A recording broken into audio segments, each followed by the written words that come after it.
Good morning everyone, good morning classmates. I am Jory M. Barceleti and I'll be tackling about relative clause.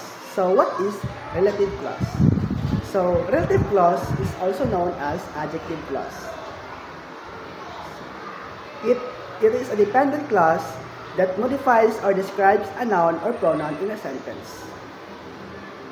It provides additional information about the noun or pronoun, indicating its qualities, properties, or relationships. Here are the characteristics of relative clause. Begins with a relative pronoun like who, whom, whose, which, that, or whom. Second, function as an adjective. So it modifies a noun or pronoun. Third is cannot stand alone. Dependent on an independent clause to form a complete sentence. Here are the examples of relative clause. First is the book which on the table belongs to me. So the relative clause in that sentence is which is on the table because it describes the book. Second, she is the woman who won the award. So the relative clause in that sentence is who won the award. So it describes the woman.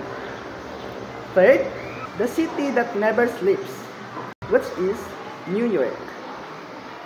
The relative clause in that sentence is that never sleeps because it describes the city. So here are the types of relative clause. First is restrictive. So what is restrictive clause? Restrictive clause, it provides essential information with no commas.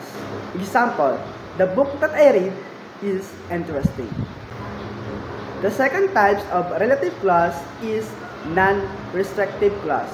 So non-restrictive clause is it provides additional but not essential information with commas.